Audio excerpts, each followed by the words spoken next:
প্রিয় উপস্থিতি, আজকের সংক্ষিপ্ত সময়ে গুরুত্বপূর্ণ আলোচনার বিষয় হচ্ছে যেসব পাপের কারণে কাফারা আদায় করা জরুরি হয়ে যায়।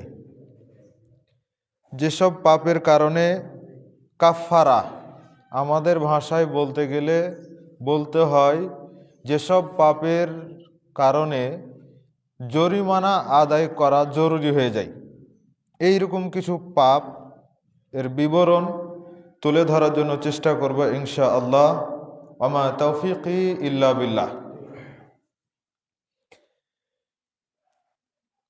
পাপ যে খুব কঠিন জিনিস সেটা আমরা বোঝার জন্য এর আগে কিছু আলোচনা করার চেষ্টা করেছি। আর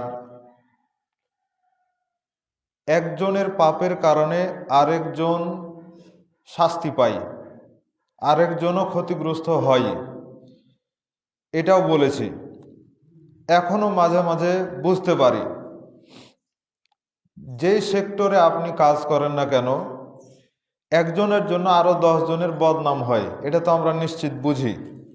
তো এটা বুঝি মানে কথা ওটাই যে একজনের পাপের কারণে আরেকজন শাস্তি পায় বা আরেকজনকে এটার কষ্ট ভোগ করতে হয়। তো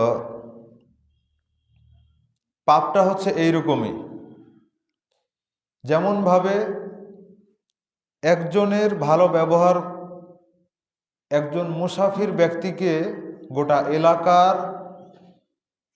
নাম করায়, সুনাম করায়। একজন মুসাফির ব্যক্তি এসেছে বা আপনি কোথাও গেছেন, তখন আপনি পরিচয় দিলেন যে আমি অমুক জায়গার মানুষ, আপনার আচরণ খুব সুন্দর দেখালো, মানে আপনি খুব সুন্দর ব্যবহার করলেন, তখন নাম হবে দীননাথপুর নওদাপাড়ার, নাম হবে চাঁপাইনবাবগঞ্জের, নাম হবে বাংলাদেশের। আর যদি এর ব্যতিক্রম হয় যে আপনার মাধ্যমে কেউ খারাপ ব্যবহার পেয়েছে, ক্ষতিগ্রস্ত হয়েছে, তাহলে সেক্ষেত্রে গোটা এলাকার বদনাম হবে, গোটা দেশের বদনাম হবে, গোটা জেলাবাসীর বদনাম হবে। যেমন বিদেশের মাটিতে যারা থাকে, যদি জিজ্ঞাসা করেন তো বলো অমুক দেশের মানুষগুলো খুবই খারাপ। তো আসলেই তো সব মানুষ খারাপ না, কিন্তু কিছু মানুষের কারণে গোটা দেশের মানুষের বদনাম করছে।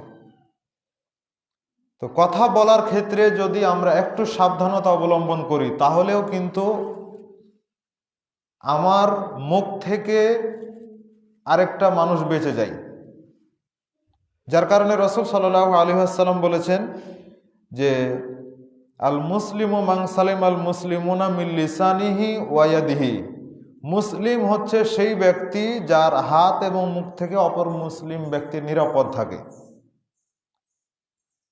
তো কষ্ট পেলেও মানুষের ব্যাপারে মন্তব্য করতে গেলে একটু সাবধানতার সাথে মন্তব্য করতে হয়।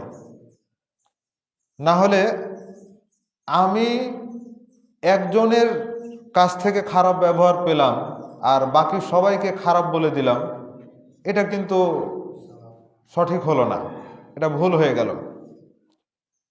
আবার ভালো বলতে গিয়ে সবাইকে যদি ভালো বলি, সেটাও কিছুটা ভুল হয়ে যায়। তবে সবার ব্যাপারে ভালো ধারণা রাখতে হবে প্রথমত। পরে যখন আপনি কোনো মানুষের কাছ থেকে খারাপ কোনো কিছু পেলেন, সেক্ষেত্রেও যে সহজে মন্তব্য করবেন সেটারও কোনো সুযোগ নাই। বরঞ্চ সালাফদের থেকে বক্তব্য পাওয়া যায় কারো ব্যাপারে খারাপ ধারণা অন্তরে আনার পূর্বে 70 বার চিন্তা ভাবনা করতে হবে বিভিন্ন অ্যাঙ্গেল থেকে। আমি যদি আপনার ব্যাপারে খারাপ মন্তব্য করি, তাহলে আমাকে 70টা জায়গা থেকে ভাবতে হবে যে হয়তো এই জায়গাতে তার কোনো সমস্যা হয়েছে, হয়তোবা কোনো কারণে তার কাছ থেকে এইরকম ব্যবহার পাওয়া গেছে, হয়তোবা বাড়িতে কোনো সমস্যা, প্রতিষ্ঠানে কোনো সমস্যা, বা যে কোনোভাবে তার কাছ থেকে এরকম ব্যবহার পাওয়া গেছে। তাহলে কি মন্তব্যটা আর খারাপ আসবে না। তখন আপনি দোয়া করবেন যে আল্লাহ তার ভালো করুক, আল্লাহ তাকে সংশোধন করে দিক। তাহলে এটা সহজ হয়ে গেল।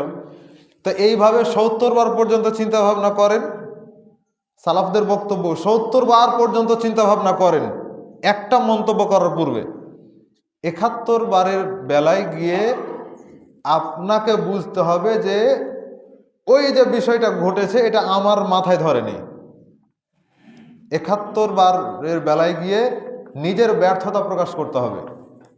তাহলে আর কোথায় সুযোগ আছে একজন মুসলিম হয়ে আরেকজন মুসলিমের ব্যাপারে খারাপ ধারণা করার? আর তো কোথাও সুযোগ পাওয়া যাবে না। আর সবচাইতে বেশি কলঙ্কিত জাতি হচ্ছে আলেমরা। যেমন নির্যাতিত তেমন কলঙ্কিত। যে কোনো জায়গাতে গিয়ে হুজুররা ভালো না, আলেম সমাজ এইরকম। তো একজনের পাপের কারণে আরেকজনকে দোষী করেন কেন? আমি তো বলি যে আমার যেটা ভুল হয়েছে সেটার ব্যাপারে আপনি আমাকে দোষারোপ করেন, কিন্তু আরেকজনের উপর চাপায়েন না। উনি কোনো দোষ করেনি, উনি যেটা দোষ করেছে সেটার ব্যাপারে আপনি আল্লাহর কাছে ক্ষমা চান। আমাকে বললে আমি তাই বলবো যে আল্লাহ তাকে ক্ষমা করুক, আল্লাহ তাকে সংশোধন করে দিক। কিন্তু একজনের ব্যাপারে আরেকজনের উপরে মন্তব্য চাপানো যাবে না। একজন খারাপ তাই সবাই খারাপ, বিষয়টা এরকম নয়। তা আমরা আজকে আলোচনা করব যে সকল পাপের কারণে কাফফারা, জরিমানা আবশ্যক হয়, সেই রকম একটা পাপ। প্রথম পাপ হচ্ছে কসম। আমরা কথায় কথায় কসম করি, সেই কসমের কারণে কাফফারা ওয়াজিব হয়। অথচ আমরা কসম ভঙ্গ করি, কাফফারার ব্যাপারে কখনো চিন্তা ভাবনাও করি না, জানিই না। অনেক মানুষ জানিও না যে কসম ভঙ্গ করলে কাফফারা আদায় করতে হয়। আপনি বলে দিলেন, হয় আপনার স্ত্রীকে বললেন অথবা আপনার ছেলে মেয়েকে বলে দিলেন তোর শ্বশুর বাড়ি কোনো দিন যাব না, তোর বাবার বাড়ি কোনো দিন যাব না, এভাবে বলে দিলেন কসম করে। তো কসম করলেন মানে কসম করাই ঠিক হয়নি, কারণ ওটা আপনার আত্মীয়। তো এখন আপনি কি করবেন? কসম ভঙ্গ করতে হবে। কসম ভঙ্গ করলে কাফফারা আদায় করতে হবে। তাহলে কসম না করাই ভালো ছিল। যে কোনো জিনিস করার পূর্বে বেশ কয়েকবার ভাবতে হবে। যার কারণে আল্লাহ সুবহানাহু ওয়া তাআলা কোরআনুল কারীমের মধ্যে কসমের আয়াত দিয়েছেন। সূরা মায়েদা 5 নম্বর সূরার 89 নম্বর আয়াত। আয়াতটা মনে রাখতে হবে, যেহেতু কসমের বিষয়টা অহরহ সমাজে ঘটে। আমার মাধ্যমে হতে পারে, আপনার মাধ্যমে হতে পারে, আমরা যাদের সাথে চলি তাদের মাধ্যমে হয় কসম করে বসে। তাহলে সেই জন্য জেনে রাখতে হবে সূরা মায়েদা 5 নম্বর সূরা 89 নম্বর আয়াত। এক্ষেত্রে একটা জানার বিষয় হচ্ছে যে অনর্থকভাবে কসম করার কোনো সুযোগ নাই। যদি আল্লাহ সুবহানাহু ওয়া তাআলা সেটার ব্যাপারে ধরবেন না, তবে আল্লাহ সুবহানাহু ওয়া তাআলার নিষেধাজ্ঞা, রাসূলুল্লাহ সাল্লাল্লাহু আলাইহি ওয়াসাল্লামের নিষেধাজ্ঞা রয়েছে অনর্থক কসমাদি না করার বিষয়ে। যদি কেউ রিয়েল বাস্তবে কসম করে তাহলে সেক্ষেত্রে হয় সে কসম পূর্ণ করবে, আর না হলে কসম ভঙ্গ করবে। যদি কসম পূর্ণ করা হয় তাহলে কসম পূর্ণ করবে, আর যদি কসম পূর্ণ করা না হয় তাহলে কসম ভঙ্গ করতে হবে। তাহলে প্রথম কথা হচ্ছে কসম যদি করতে হয় নিঃসন্দেহে সেটা আল্লাহ সুবহানাহু ওয়া তাআলার নামে কসম করতে হবে, অন্য কারো নামে কসম করা যাবে না, নিষিদ্ধ, হারাম, কাবিরা গুনাহ। কসম করার ক্ষেত্রে শুধুমাত্র আল্লাহর নামে কসম করতে হবে। অথচ আমাদের সমাজে আমরা দেখি মানুষ কসম করে মানে সহজ ভাষায় মানুষ কিরা খায়। বাপের কিরা, মায়ের কিরা, মাথার কিরা, পানির কিরা, ঘরের মধ্যে থেকে বলছি, মসজিদের মধ্যে থেকে বলছি, কত কি যে কয়, কত কি বলে তার কোনো ঠিক নাই। এগুলো একটাও চলবে না, সবই হারাম। কসম যদি করতেই হয়, আসলে কসম করার অর্থ হচ্ছে কোনো বিষয় যেটা ঘটে গেছে অথবা ভবিষ্যতে ঘটবে এইরকম কোনো একটা বিষয়ের নিশ্চয় তাকে সুদৃঢ় করে প্রকাশ করার জন্য মানুষ কসম করে যে আমি যে কাজটা করেছি সেটা সত্যই করেছি, বা আমি যেটা করিনি সেটা সত্যই আমি এটা করিনি, বা ভবিষ্যতে অমুক একটা কাজ করব, তো সত্য এটা করব, বা কোনো একটা কাজ করব না আমি, তখন সত্যি এটা করব না। তাহলে কোনো কিছুকে মজবুতভাবে প্রকাশ করার জন্য যে দৃঢ় প্রতিজ্ঞা করা হয় সেটা হচ্ছে কসম।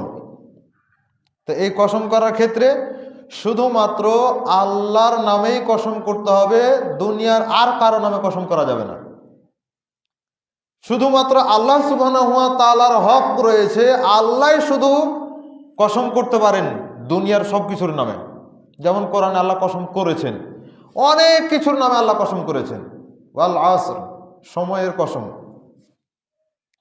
ওয়াল ফাজর, ফজরের শপথ, ফজরের কসম। অদ্দোহা, এইরকম ভাবে অসংখ্য জায়গাতে রয়েছে আল্লাহ সুবহানাহু ওয়া তাআলা দিনের কসম করেছেন, রাতের কসম করেছেন, সকালের কসম করেছেন, অনেক রয়েছে। কিন্তু বান্দার হক নাই যে বান্দা যে কারো নামে কসম করবে, এই সুযোগ আল্লাহ দিয়ে রাখেননি। শুধুমাত্র কেবলমাত্র একমাত্র আল্লাহর নামে কসম করতে হবে, আর কোনো কিছুর নামে কসম চলবে না। এটা হচ্ছে বান্দা। আপনার আমার সুযোগ নাই যে আল্লাহ ছাড়া অন্য কারো নামে কসম করব। তাই সহিহ বুখারী 6108 নম্বর হাদিস এবং সহিহ মুসলিমের মধ্যে 4346 নম্বর হাদিস, রাসূল সাল্লাল্লাহু আলাইহি ওয়াসাল্লাম বলছেন, ইন্নাল্লাহ তাআলা ইয়ানহাকুম আন তাহলিফু বিআবাইকুম। আল্লাহ সুবহানাহু ওয়া তাআলা তোমাদেরকে নিষেধ করেছেন যে তোমরা তোমাদের বাপ দাদার নামে কসম করিও না। বাপদাদার নামে কসম করার বিষয়ে আল্লাহ নিষেধ করেছেন, এটা রাসূল সাল্লাল্লাহু আলাইহি ওয়াসাল্লাম বলছেন। ফামান কানা হালিফান, যদি কেউ কসম করতেই চাই, ফালইয়াহলিফ বিল্লাহ, তাহলে সে যেন আল্লাহর নামে কসম করে, আও লিয়াসমুত, অথবা সে চুপ করে থাকে। তাহলে যদি কসম করতেই হয় তাহলে সেটা হবে আল্লাহর নামে, আর যদি পারেন তাহলে চুপ করে থাকেন। যদি মনে হয় যে না অন্য কারো নামে কসম চলে আসবে, তাহলে সেক্ষেত্রে কসম করতে হবে না, চুপ করে থাকেন, ভালো হবে। এটা হচ্ছে সহিহ বুখারীর হাদিস। আব্দুল্লাহ ইবনে ওমর রাদিয়াল্লাহু তাআলা আনহু বলছেন, রাসূল সাল্লাল্লাহু আলাইহি ওয়াসাল্লাম এর কাছে আমি বলতে শুনলাম, হঠাৎ একজন ব্যক্তি এসে কসম করছে, কাবার কসম বলছে, কাবার কসম। তখন আব্দুল্লাহ বিন ওমর রাদিয়াল্লাহু তাআলা আনহু বলছেন, খবরদার আল্লাহ ছাড়া অন্য কারো নামে কসম করিও না। কেন? আমি রাসূল সাল্লাল্লাহু আলাইহি ওয়াসাল্লামকে বলতে শুনেছি, মান হালাফা বিগাইরিল্লাহ, যে ব্যক্তি আল্লাহ ছাড়া অন্য কারো নামে কসম করে, ফাকাদ কাফারা আও আশরাকা, তাহলে সে হয় কুফরি করলো না হলে শিরক করলো। আল্লাহ ছাড়া অন্য কারো নামে কসম করলে কুফরি হবে অথবা শিরক হবে। যে কুফরি করে ক্ষেত্র বিশেষে তার কুফরির পরিমাণটা যদি বেশি হয় তাহলে সে কাফের। যে শিরক করে তার শিরকের পর্যায়টা যদি হাই লেভেলে চলে যায় তাহলে সে মুশরিক হয়ে যায়। অজানা অবস্থায় যদি করে ফেলে আল্লাহ ক্ষমা করবেন, অজানা অবস্থায় যদি করে ফেলে তাহলে তাকে তাকফির করার কোনো সুযোগ নাই। তো রাসূল সাল্লাল্লাহু আলাইহি ওয়াসাল্লাম এমনটা বললেন, কেউ যদি আল্লাহ ছাড়া অন্য কারো নামে কসম করে তাহলে সে শিরক করলো অথবা কুফরি করলো। এটাও হাদিস মুসনাদ আহমদ তিরমিজির মধ্যে রয়েছে, 1535 নম্বর হাদিস, তিরমিজির হাদিস। এবার যদি কেউ আল্লাহর নামে কসম না করে অন্য কোনো কিছুর নামে কসম করে তাহলে সেটার কাফারা কি? সেটারও কাফারা রয়েছে। আল্লাহর নামে কসম করেনি, আল্লাহ ছাড়া অন্য যে কোনো নামের কসম করেছে, পানির কসম, আগুনের কসম, মাটির কিরা, ঘরের মধ্যে থেকে বলছি, মাথার উপরে ছাদ আছে, কত যে নাম জানে মানুষ, এগুলো বলছে। তাহলে এক্ষেত্রে এটার কাফারা কি? রাসূল সাল্লাল্লাহু আলাইহি ওয়াসাল্লাম বলছেন, মান হালাফা ফাকালা ফি হালিফি, কেউ যদি কসম করে, ওয়াল্লাত ওয়াল উজ্জা, লাত উজ্জার নামে যদি কসম করে, অর্থাৎ আল্লাহ ছাড়া অন্য কোনো কিছুর নামে যদি সে কসম করে, তাহলে ফালিয়াকুল লা ইলাহা ইল্লাল্লাহ, সে যেন লা ইলাহা ইল্লাল্লাহ বলে, এটাই তার কাফারা। অন্য কোনো কিছুর নামে কসম করা হয়ে গেলে তার জন্য কাফারা হচ্ছে লা ইলাহা ইল্লাল্লাহ বলা। এটা হচ্ছে তার কসমের কাফারা। এটা রয়েছে বুখারীর হাদিস, সহিহ মুসলিমের হাদিস, বুখারী 4860। তাহলে এটা এভাবে বুঝতে পারলেন। এবার সত্য কসম করা হয়েছে, ভালো বিষয়ে কসম করেছেন, তাহলে সেই কসম পূর্ণ করতে হবে। আর যদি কসম ভঙ্গ করা হয় তাহলে সেক্ষেত্রে এটার কাফারা, কসম ভঙ্গ করা হলে সেক্ষেত্রে এটার কাফার রয়েছে।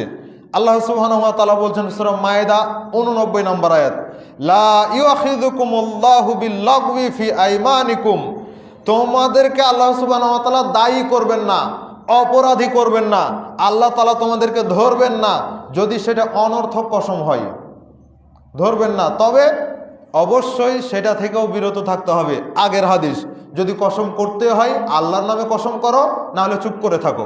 তাহলে কসম না করার বিষয়টাও আসছে।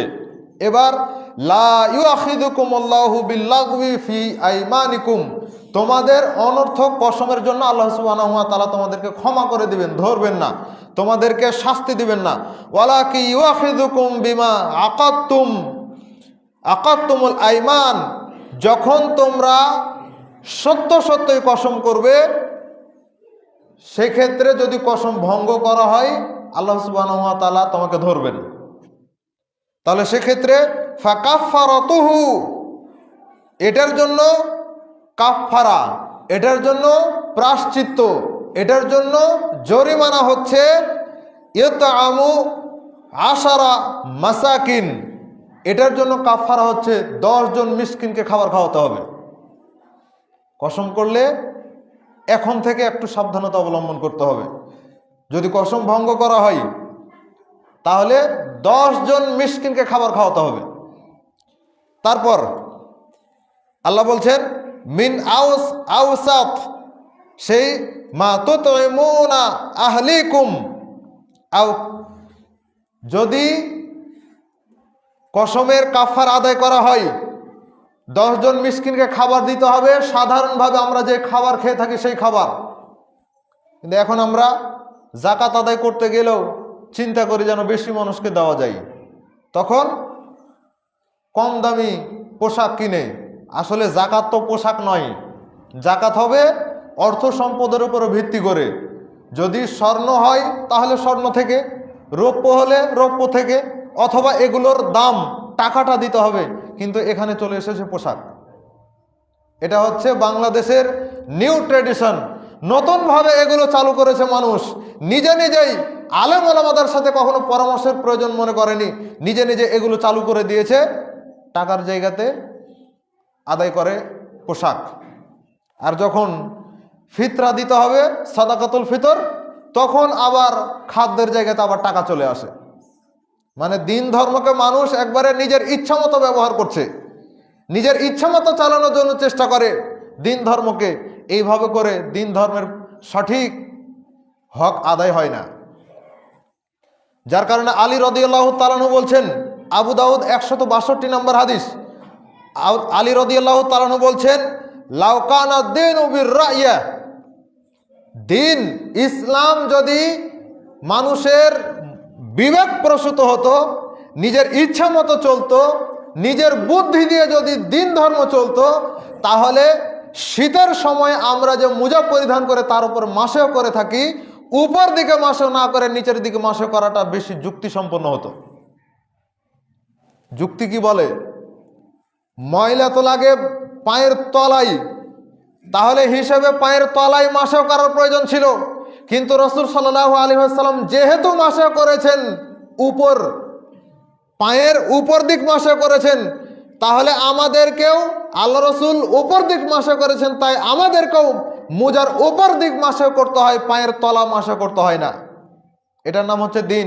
মুহাম্মদ সাল্লাল্লাহু আলাইহি ওয়াসাল্লাম যেভাবে করেছেন সেটা হচ্ছে দিন। মুহাম্মদ সাল্লাল্লাহু আলাইহি ওয়াসাল্লাম যেটা বলেছেন সেটা হচ্ছে দিন। আর যেটা বিবেক দিয়ে মানুষ করার জন্য চেষ্টা করে, এটা দিন নয়। আল্লাহ সুবহানাহু ওয়া তাআলা বললেন, কসম ভঙ্গ করতে হলে কাফারা আদায় করতে হবে, 10 জন মিসকিনকে খাবার দিতে হবে। 10 জন মিসকিন, তাদেরকে খাবার দিতে হবে মধ্যম মানের, যেই খাবারটা আমরা খেয়ে থাকি সাধারণত আমরা খুব নিম্নমানের খাবার খাই না, সাধারণত আমরা খুব হাই কোয়ালিটির খাবার খাই না, মধ্যম মানের খাবার খাওয়ার জন্য চেষ্টা করি। আল্লাহ সুবহানাহু ওয়া তাআলা এই খাবারটাই দেওয়ার জন্য বলেছেন। আও কিসওয়াতুহুম, অথবা 10 জন গরিব মানুষকে পোশাক দিতে হবে, কসম ভঙ্গের কাফারা। আও তাহরিরু রাকাবাহ, অথবা একজন দাসকে মুক্ত করতে হবে। এখন তো দাস প্রথা নাই, তাহলে বিধান যদি আবার দাস প্রথা চালু হয় তখন এটা কাজে লাগবে। এটা আপাতত স্কিপ থাকলো। উপরের দুইটা, হয় 10 জন মিসকিনকে খাবার খাওয়াতে হবে, অথবা 10 জন মিসকিন গরিব মানুষকে পোশাক কিনে দিতে হবে। তারপরে 3 নম্বরে দাস মুক্ত করতে হবে। এগুলো কোনোটাই যদি না পারা যায় তাহলে 3 দিন সিয়াম পালন করতে হবে। ফাসিয়ামু সালাসাতি আইয়াম, 3 দিন সিয়াম পালন করার কথা আল্লাহ সুবহানাহু ওয়া তাআলা বলেছেন। এক কসম ভঙ্গের কাফারা হচ্ছে, সর্বশেষ স্টেপ হচ্ছে 3 দিন সিয়াম পালন করা। তাহলে কসমটাকে কি এত সহজভাবে নেওয়ার সুযোগ আছে? এত সহজভাবে ব্যবহার করার কোনো সুযোগ নাই। আপনার মনে চাইলো আর আপনি কসম করে দিলেন, আমার মনে চাইলো আর আমি কসম করে বসে থাকলাম, এই সুযোগ আল্লাহ সুবহানাহু ওয়া তাআলা দেননি। কসম যদি করা হয় শুধুমাত্র আল্লাহর নামেই কসম করতে হবে, না হলে চুপ করে থাকতে হবে। এটা গেল 1 নাম্বার। 2 নাম্বার, কসম যদি করা হয় তাহলে সেটা পূর্ণ করতে হবে, আর যদি কসম ভঙ্গ করতে হয় তাহলে সেটা কসম ভঙ্গ করে কসম ভঙ্গের কাফারা, জরিমানা আদায় করতে হবে, প্রায়শ্চিত্ত আদায় করতে হবে। এখন বৈধ একটা বিষয় কসম করে ফেলেছেন, মনে করেন যে কোন একটা খাবার, বৈধ খাবার, হয়তো আপনার শরীরে স্যুট করছে না কিন্তু খাবারটা বৈধ। এখন আপনি একবারে শপথ করে বসলেন, আল্লাহর কসম করছে এই খাবার আমি কোনোদিন খাবো না। প্রেক্ষাপটের আলোকে তো খাওয়া পড়তেও পারে, তখন আপনি কি করবেন? তখন তো আপনি ভুলেও যেতে পারেন যে আমি কসম করেছিলাম, খেয়েও নিলেন, তাহলে পাপ হয়ে গেল নাকি? কসম ভঙ্গের কাফারা আদায় করা হলো না ভুলে থাকার কারণে। তাহলে এইভাবে কসম করারই কি প্রয়োজন ছিল? রাসূল সাল্লাল্লাহু আলাইহি ওয়াসাল্লামকে যদি আল্লাহ সুবহানাহু ওয়া তাআলা ধমক দিতে পারেন, সূরা তাহরিমের প্রথম আয়াতের ব্যাখ্যা, সহিহ বুখারী মুসলিমের হাদিস। আল্লাহ রাসূল সাল্লাল্লাহু আলাইহি ওয়াসাল্লাম বিকেল বেলা যায়নাব রাদিয়াল্লাহু তাআলা আনহার ঘরে গিয়ে মধু পান করতেন। বাইরে কে কথা বলছে একটু জানতো কেউ? সজীব যাও তো, এত কথা বলে কেন? আর উপরে যদি ছোট বাচ্চা থাকে ওদেরকে নামিয়ে নিয়ে আসবে। রাসূল সাল্লাল্লাহু আলাইহি ওয়াসাল্লাম বিকেল বেলা যায়নাব রাদিয়াল্লাহু তাআলা আনহার ঘরে গিয়ে মধু পান করতেন। এদিকে অন্যান্য স্ত্রীরা দেখছেন যে বিকেল বেলা কি ব্যাপার, অন্যজনের ঘরে যায় কেন? যার পালি আছে তার কাছে যাবে, অন্য একজনের কাছে যায়, আবার প্রতিদিন একই ঘরে। তখন তারা চিন্তা করলেন, কিছুই না, কিন্তু চিন্তা করলেন যে আল্লাহ রাসূল যখন আমাদের কাছে আসবেন তখন আমরা বলবো যে আপনি এটা কি খেয়েছেন। মাগাফির এর গন্ধ পাওয়া যায়। মাগাফির একটা আঠালো জাতীয় গাছ, যার আঠাটা গন্ধ করে। তো আয়েশা রাদিয়াল্লাহু তাআলা আনহা আর হাফসা রাদিয়াল্লাহু তাআলা আনহা দুইজনে পরামর্শ করলেন যে আমাদের কাছে যখন আল্লাহ রাসূল আসবেন তখন আমরা বলবো যে আপনি এটা কি খেয়েছেন, মাগাফিরের গন্ধ করে। তো এইরকম ভাবে যখন আয়েশার কাছে আসে তখন তিনি এই কথা বলেন, যখন হাফসার কাছে যায় তখন তিনি এই কথা বলেন, একই দিনে একই সময় এই কথা। একজন বললে তাও অবিশ্বাস হয়, হেডফেড করে উড়িয়ে দেওয়া যায়। যখন কয়েকজন একসাথে এই কথা বলছে তখন কেমন লাগে এটা? তো রাসূল সাল্লাল্লাহু আলাইহি ওয়াসাল্লাম বললেন, আল্লাহর কসম আমি আর কোনোদিন মধুপান করব না। আল্লাহ সুবহানাহু ওয়া তাআলা সূরা তাহরিমের প্রথম আয়াত দিলেন, ইয়া আইয়ুহান নাবিয়্যু লিমা তুহাররিমু মা আহাল্লাল্লাহ। হে নবী, আপনি কেন ওটাকে হারাম করছেন যেটা আল্লাহ আপনার জন্য হালাল করেছেন? স্ত্রীদের চাপে পড়ে কেন ওটাকে আপনি হারাম করতে গেলেন নিজের জন্য? কসম করতে গেলে অবশ্যই সাবধানতা অবলম্বন করতে হবে। একজন দেনী ভাইয়ের সাথে কথা না বলার জন্য আপনি কসম করে ফেলেছেন, মানে কোনো সামান্য কিছু হলেই তো আমাদের সম্পর্কগুলো চলে যায়। এখন দিন বুঝার পরও এইরকম হয়, আশ্চর্য হতে হয়। দিন বুঝি তারপরেও কোনো একজন দিনী ভাই, কোনো একজন বন্ধু, আলেম ওলামা, যদি তার মধ্যে একটা ভুল পাওয়া যায় তো ওর আর ছায়াও ডাঙানো যায় না, এইরকম একটা অবস্থা।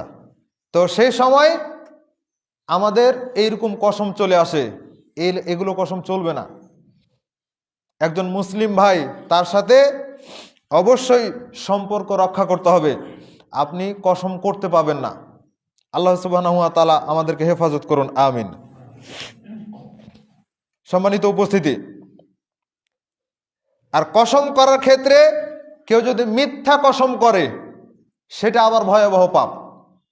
মিথ্যা কসম, যেটা বেচা বিক্রির ক্ষেত্রে অনেক সময় মানুষ করে ফেলে, তাতে ক্রেতা হোক আর বিক্রেতা হোক, বেচা বিক্রির ক্ষেত্রে মিথ্যা কথা বলা, মিথ্যা কসম করা, এগুলো হয়, অনেকে করে ফেলে।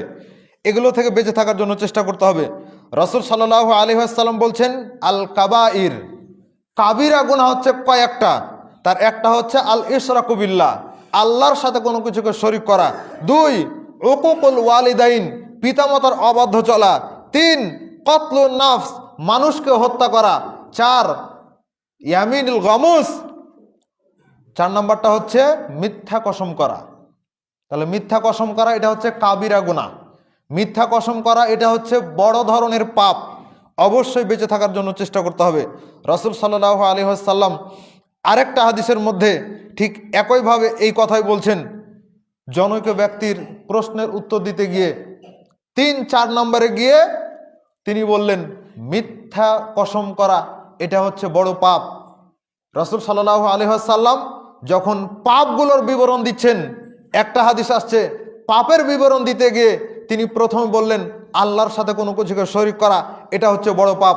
2 নম্বর পিতামাতার অবাধ্য চলা, এটা হচ্ছে বড় পাপ।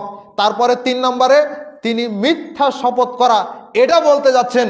এবার এতক্ষণ প্রথম 2টা বলার সময় তিনি হেলান দিয়ে বসেছিলেন, এবার যখন 3 নম্বর মিথ্যা শপথ করা বা মিথ্যা কথা বলা, এটা যখন তিনি বলছেন, তখন তিনি সোজা হয়ে বসলেন।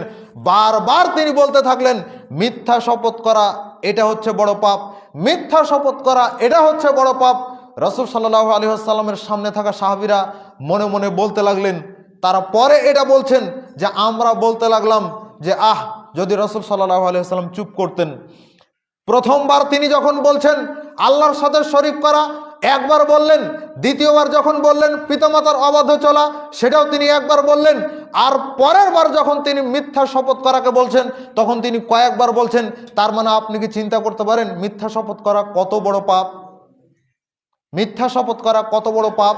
এর অনেক ক্ষতির দিকও রয়েছে, যার কারণে রাসূল সাল্লাল্লাহু আলাইহি ওয়াসাল্লাম বলছেন, কোন ব্যক্তি যদি মিথ্যা শপথ করে, কেউ যদি কারো কাছ থেকে ধার নেয় পরিশোধ করার উদ্দেশ্যে, তাহলে আল্লাহ সুবহানাহু ওয়া তাআলা তার ঋণ কর্য পরিশোধের ব্যবস্থা নিজে থেকে করে দেন। আর যদি কেউ প্রতারণা করার উদ্দেশ্যে যদি ঋণ কর্য নেয়, মিথ্যা শপথ করে যে অমুক দিন দিয়ে দেব, দিল না, ঠেলে নিয়ে বেড়াচ্ছে, তার প্রথমে যদি উদ্দেশ্য থাকে যে ওকে ঠেলে নিয়ে বেড়াবো, ওকে টাকা দিব না, এই উদ্দেশ্য নিয়ে সে যদি ঋণ কর্য নেয়, তাহলে আল্লাহ সুবহানাহু ওয়া তাআলা তার দায়িত্ব নেন না, ওর পাপ ওর ওপরেই থাকে, ওর দায়িত্ব ওর নিজের ওপরেই থাকে, আল্লাহ সুবহানাহু ওয়া তাআলা তার দায়িত্ব নেন না। এর আরো অনেক ক্ষতিকর দিক রয়েছে। সম্মানিত উপস্থিতি, এটা গেল মিথ্যা কসম এর বিষয়। এরপরে আসেন নজর মানা বা মানত করা। মানত করলে এটা পূর্ণ করতে হয়, মানে এটা হচ্ছে কাফারা। তবে সাধারণত আমরা বলে থাকি মানত করা থেকে বেঁচে থাকতে হবে। আল্লাহ সুবহানাহু ওয়া তাআলার নামে মানত করা হলেও সেটা থেকেও বেঁচে থাকার জন্য চেষ্টা করতে হবে। আর যদি অন্য কারো নামে যদি মানত করা হয়, তাহলে ওটা তো করাই যাবে না, ওটা হারাম। অনেকেই পীরের মুরিদ হচ্ছে, অনেকে পীরের দরবারে গিয়ে মানত পূরণ করার জন্য চেষ্টা করছে। বিভিন্ন জায়গাতে বাংলাদেশের কত যে জায়গা রয়েছে যেগুলোতে পীরের দরবারে গিয়ে আর বিভিন্ন পুকুরে গিয়ে মুরগি ছেড়ে আসে, আর কত কি করে থাকে তারা, তার কোনো ঠিক নাই।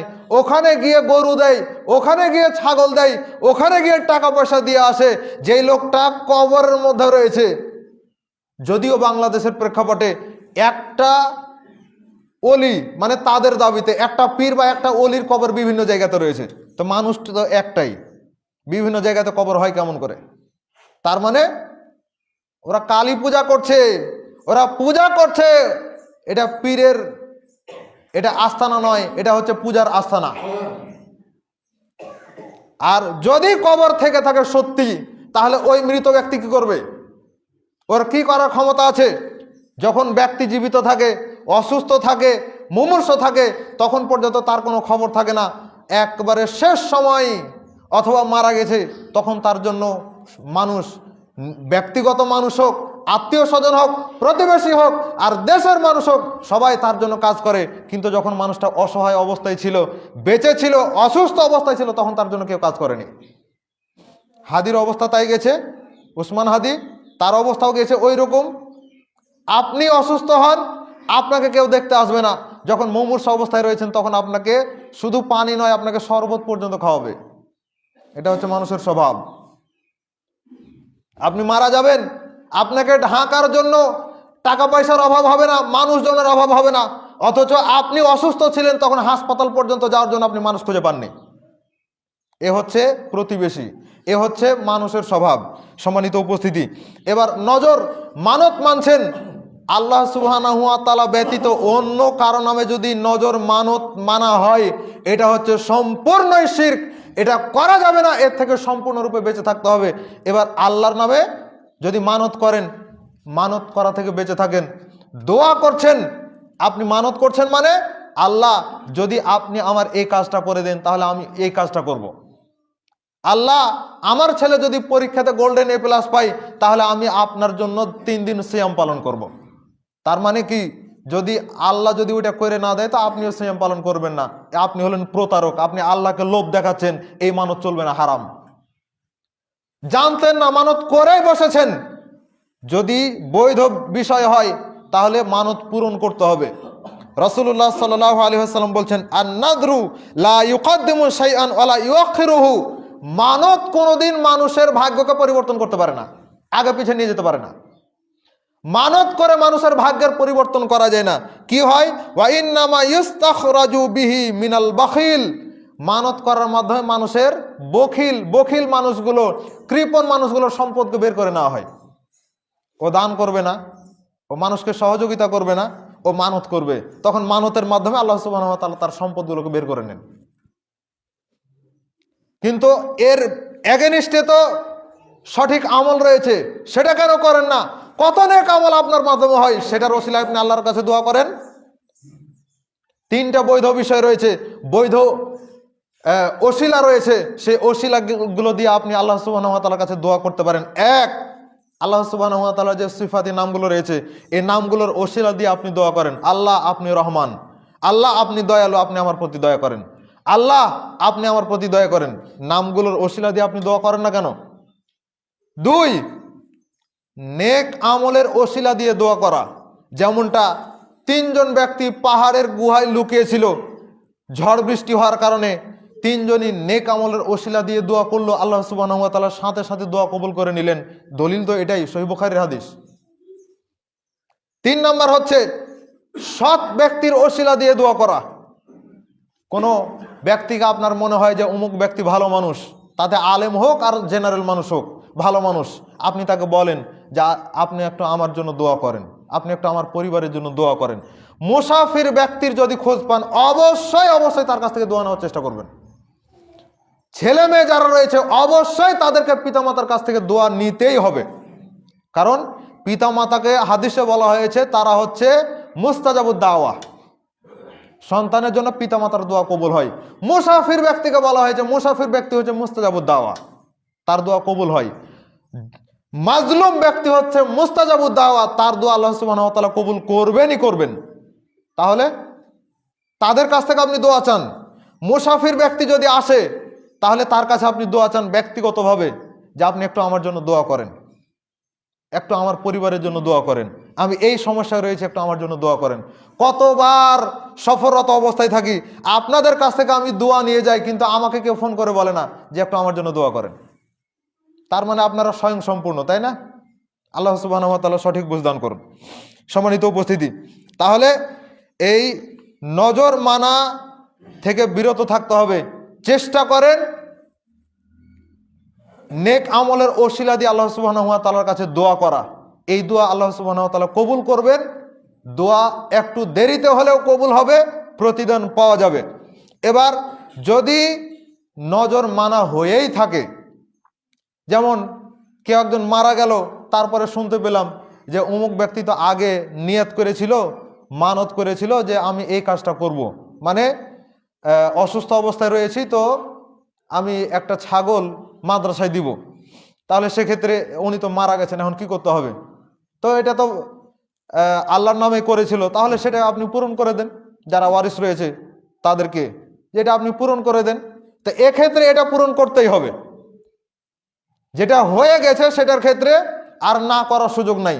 ওই যে মানত করেননি ভালো কথা, কিন্তু যখন আপনি করে ফেলেছিলেন তখন আপনাকে ওটা পূরণ করতে হবে। আপনি বখিল ছিলেন, তাই আল্লাহ আপনার সম্পদগুলো এখন টানছেন, এই জন্য এখন এটাকে পূরণ করতে হবে। রাসূল সাল্লাল্লাহু আলাইহি ওয়াসাল্লাম বলছেন, মান নাযরা আইয়ুতি আল্লাহু ফালিয়ুতিহু। যদি কোনো ব্যক্তি আল্লাহ সুবহানাহু ওয়া তাআলার আনুগত্যের ক্ষেত্রে, আল্লাহর আনুগত্যের ক্ষেত্রে যদি নজর মানে, তাহলে সে যেন সেটাকে পূরণ করে ফেলে। আর যদি আল্লাহর অবাধ্যতার ক্ষেত্রে সে নজর মেনে থাকে, মানত করে থাকে, তাহলে সে যেন এটাকে পূরণ না করে। এখন নজর মেনেছিলেন, এটার কাফারা কি? ওটার কাফারা হচ্ছে যে আপনি ওটাকে পূরণ করে দিবেন। আর নজরের কাফারা যেটা অবাধ্যতা ছিল, সেটা তো আপনি আর করবেন না। পীরের দরবারে মানত করেছিলেন, এখন জানতে পারলেন যে এটা হারাম, এটা শিরক, তখন ওটা আর করবেন না। তখন এটার কাফারা কি? এটার কাফারা হচ্ছে কসমের যে কাফারা ছিল ওটা। কসমের কাফারা কি ছিল? সূরা মায়েদা 89 নম্বর আয়াত, 5 নম্বর সূরা 89 নম্বর আয়াত। 10 জন মিসকিনকে খাবার খাওয়ানো, অথবা 10 জন মিসকিনকে পোশাক দান করা, অথবা একটা দাস মুক্ত করা, অথবা আর যদি আগেরগুলো একটাও যদি না পারা যায়, শেষ পর্যন্ত 3 দিন সিয়াম পালন করা। এ হচ্ছে কসম ভঙ্গের কাফারা। তাহলে মানতের কাফারা হিসেবে ওই কসম ভঙ্গের কাফারাই আদায় করতে হবে। সম্মানিত উপস্থিতি, এবার পরেরটা হচ্ছে জিহার করা। জিহার মানে যেটা স্ত্রীর সাথে হয়ে থাকে, মানে স্ত্রী কোনো একটা অঙ্গকে আপনার মায়ের অঙ্গের সাথে অথবা আপনার কোনো মাহারাম নারীর কোনো অঙ্গের সাথে আপনি তুলনা করছেন। বলছেন যে তোমার হেঁটে আসাটা, তোমার হাঁটাটা আমার মায়ের মতন, তাহলে যতক্ষণ পর্যন্ত কাফারা আদায় না করবেন ততক্ষণ পর্যন্ত ওই স্ত্রী হারাম, আপনি তার সাথে মেলামেশা করতে পারবেন না।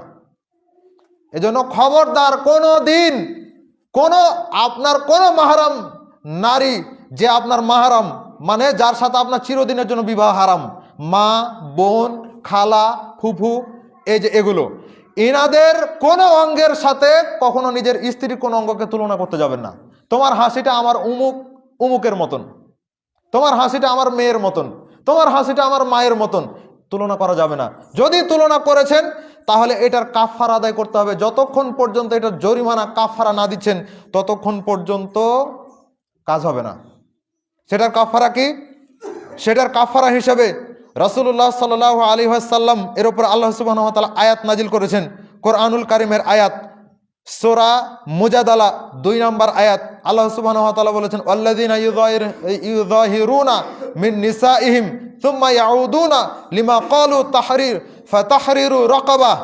যারা নিজ স্ত্রীর সাথে জিহার করে, অর্থাৎ নিজ স্ত্রীর কোনো একটা অঙ্গকে মাহারাম নারীর অঙ্গের সাথে তুলনা করে, তাহলে তার ক্ষেত্রে তার প্রায়শ্চিত্ত হচ্ছে যে সে তার স্ত্রীকে স্পর্শ করার পূর্বে টানা 2 মাস মানে 60 দিন সিয়াম পালন করবে।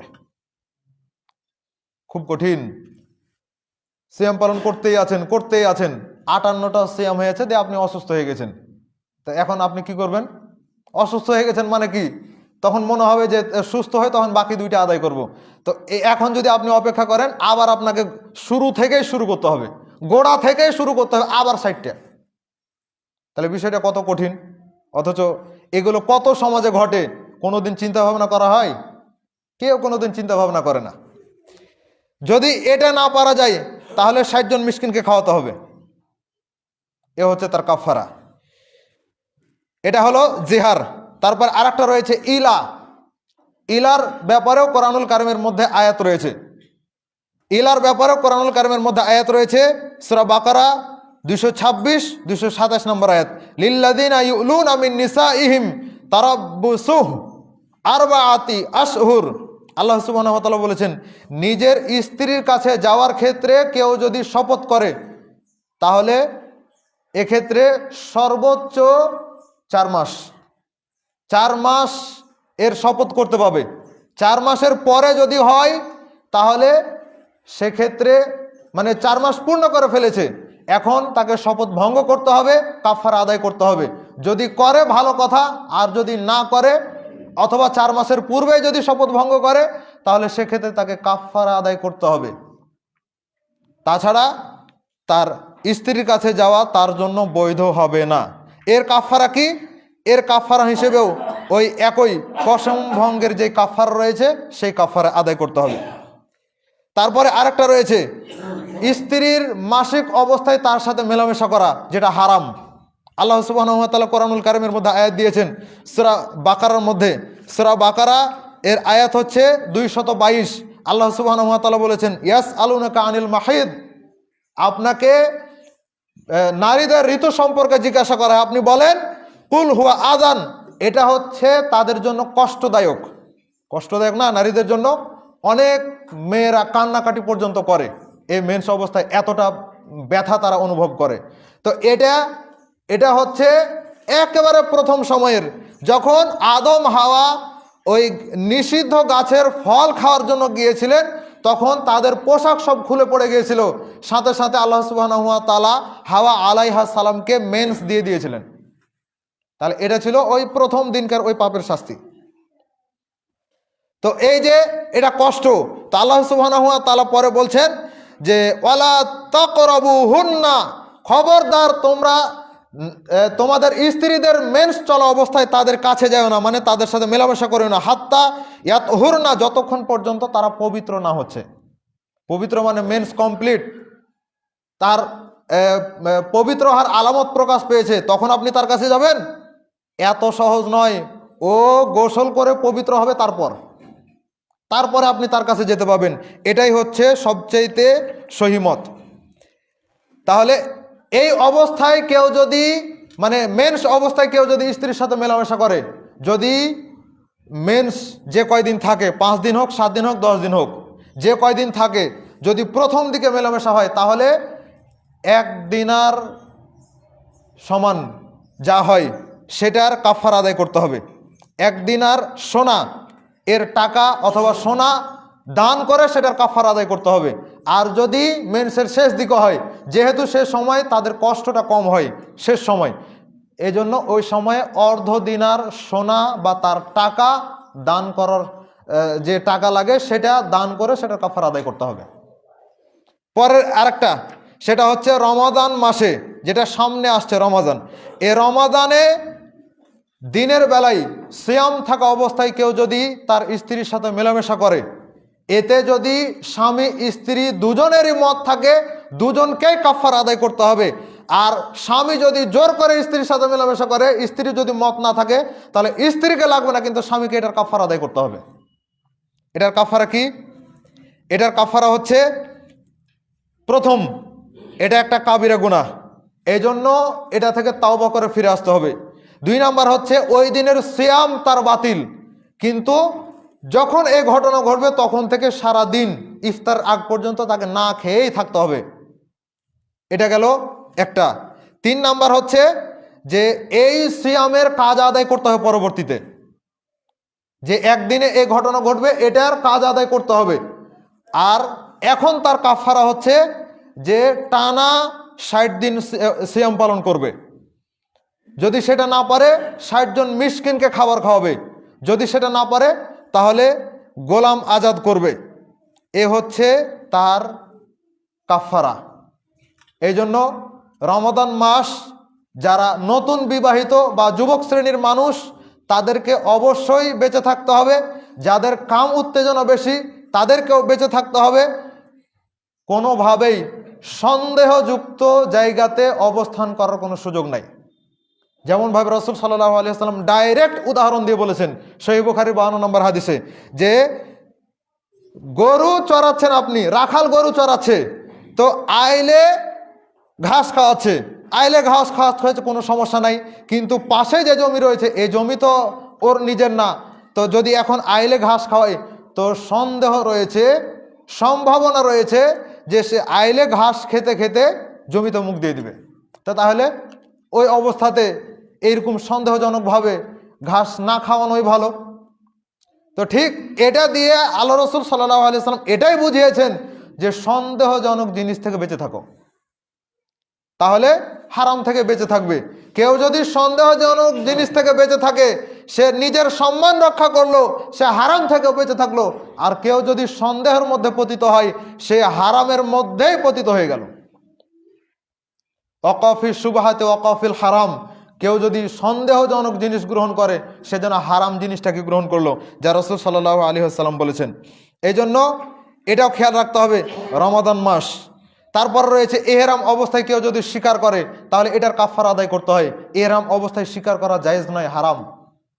যেই জিনিস শিকার করবে ও হুবহু ওই জিনিসই ওকে দান করতে হবে। যে জিনিস শিকার করবে সেটাই, কিনে দান করবে কি বাড়িতে পোষা আছে সেটা দান করবে সেটা তার বিষয়, কিন্তু তার কাফারা আদায় করতে হবে। আর একটা হচ্ছে অনিচ্ছাকৃতভাবে যদি কাউকে হত্যা করা হয়, কোনো মুসলিম ব্যক্তিকে অনিচ্ছাকৃতভাবে হত্যা করা হয়েছে তাহলে সেটা রক্তপণ আদায় করতে হয়, জরিমানা যেটা আদালত নির্ধারণ করে দেবে সেটার অর্থ আদায় করতে হয়। আর যদি ইচ্ছাকৃতভাবে হত্যা করা হয় তাহলে সেক্ষেত্রে কিসাস হয়, মানে তখন ওই হত্যার বদলে হত্যা। যদি হত্যাকৃত ব্যক্তির পরিবার থেকে তাকে ক্ষমা করে দেওয়া হয় তাহলে ঠিক আছে, আর যদি ক্ষমা না করে তাহলে হত্যার বদলে হত্যাই করতে হবে, এটাই হলো তার শাস্তি। আল্লাহ সুবহানাহু ওয়া তাআলা আমাদেরকে সব ধরনের পাপ থেকে বেঁচে থাকার জন্য তৌফিক দান করুন, আমিন। বারাকাল্লাহু লানা ওয়া লাকুম ফিল কোরআনিল আযীম।